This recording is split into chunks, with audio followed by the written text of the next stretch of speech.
Landmark बन जाएगा।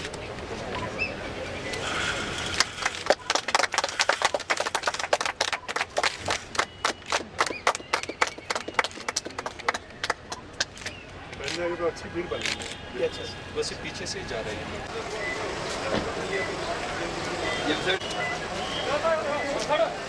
से लेकर पूरा निशान इसमें हम लोग जो डल की साइड का में we are creating new cycle track as well as a boardwalk. तो लगभग 8-9 नोट करना है पूरा हमें डल का लेके 6 किलोमीटर।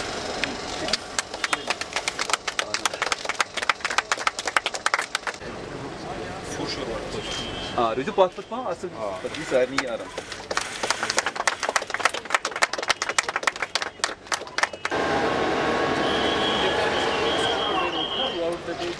इसमें सर जो स्प्रे करने के लिए पानी का छिड़काव करने का भी इसमें हमने tank Third one is already outside working for ready for you guides are here.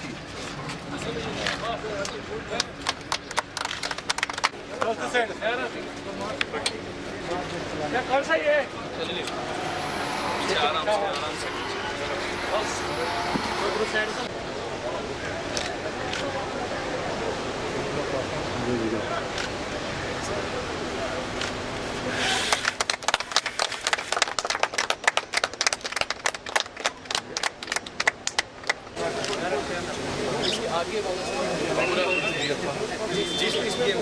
and the citizens of Srinagar who have gathered this morning.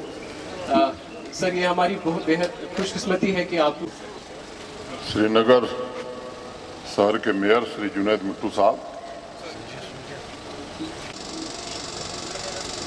अभी म्युनिसिपल कमिश्नर साहब ने आपको संक्षेप में कुछ बातें बताई।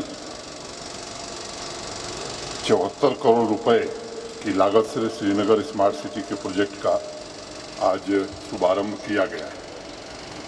कुछ सार्वजनिक स्थल हैं जिनके पुनर्निर्माण का काम होगा और जो लेगेसी श्रीनगर शहर की रही है वो बची रहे, इसका भी पूरी तरह से ध्यान रखा गया है और ये लेगेसी आपको वापस की जाए इसका प्रयास किया जा रहा है। जैसा आपने देखा, निसाज रोड पर साइकिलिंग ट्रैक, पैदल चलने वालों के लिए विशेष रास्ते, दल जो स्वयं में खूबसूरत है इसकी खूबसूरती को पुनः स्थापित करने का प्रयास किया जा रहा है और मैं समझता हूं कि इन कामों से निश्चित रूप से आपको भी आनंद आएगा आने वाले समय में और देश भर के लोग जो आते हैं उन्हें भी एक अच्छी फीलिंग आएगी।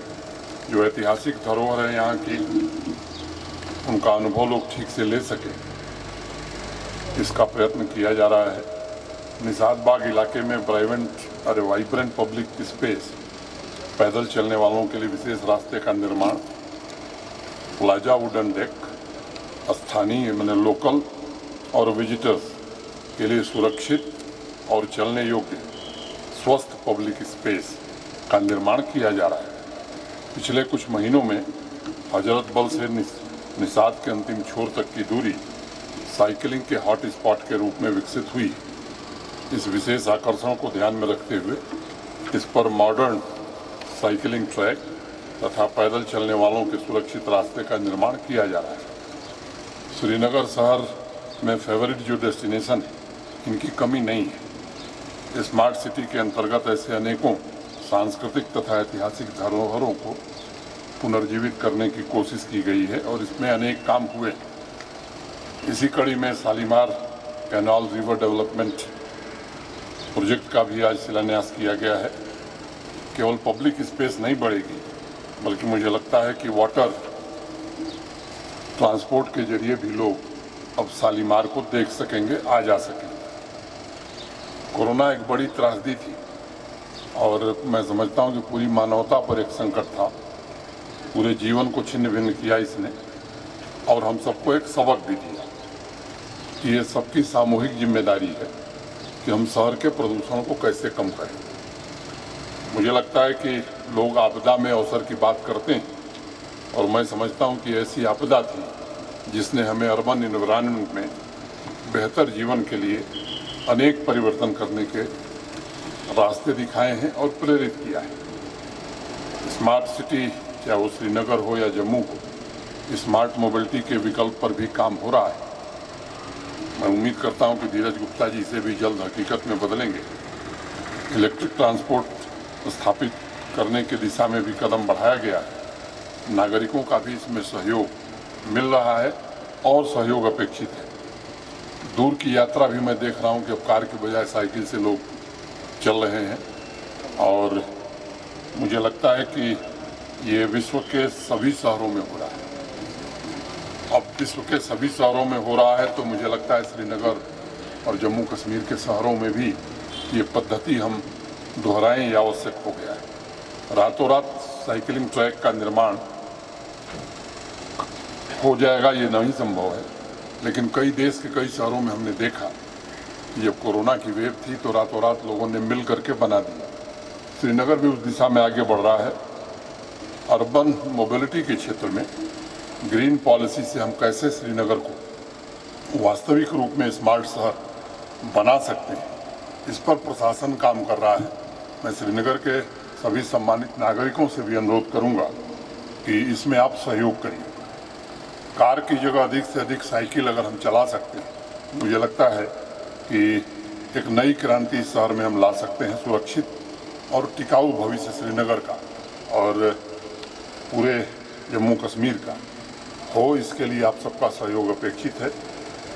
इस सकारात्मक बदलाव में स्मार्ट सिटी ने बहुत ही सराहनीय काम किया है। मैं स्मार्ट सिटी से जुड़े सभी मेयर साहब, हमारे अफसरान सबको हृदय से बधाई देता हूं।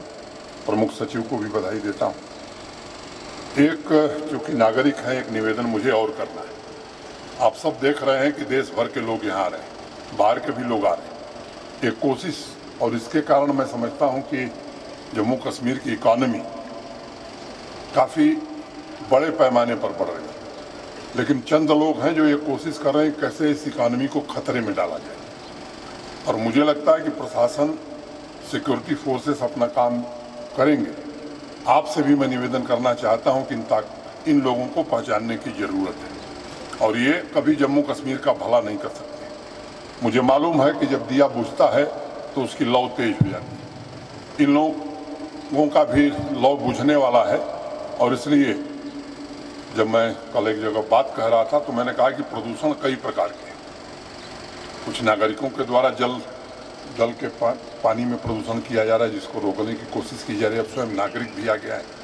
और कुछ मुझे लगता है कि जम्मू कश्मीर के वातावरण में निर्दोष लोगों के खून से भी प्रदूषण फैलाने की कोशिश की जा रही है। मेरा आपसे विनम्र निवेदन है कि ऐसे लोगों की निंदा करना ये हर जिम्मेदार शहरी का प्राथमिक दायित्व है और ये कभी आपका भला नहीं कर सकते हैं। ये बढ़ती हुई अर्थव्यवस्था, विकास के बढ़ते हुए कदम, ये इन्हें रास नहीं आ रहे हैं। ये फिर जम्मू कश्मीर को उसी हालात में ले जाना चाहते हैं जब रोज़ दुकानें बंद रहती थी, जब रोज़ हड़ताल होती थी, बच्चे स्कूल नहीं जा पाते थे। मैं आप सबसे निवेदन करना चाहता हूं, ये अवसर है कि जम्मू कश्मीर के नागरिक भी इस बात पर एक स्टैंड लें। मुझे लगता है कि ये दिया लंबे समय तक चलने वाला नहीं है। ये अंतिम लौ जो तेज प्रकाश कर रही है, इसे जल्दी ही हम बुझाने में कामयाब होंगे अगर आप लोगों ने सहयोग किया।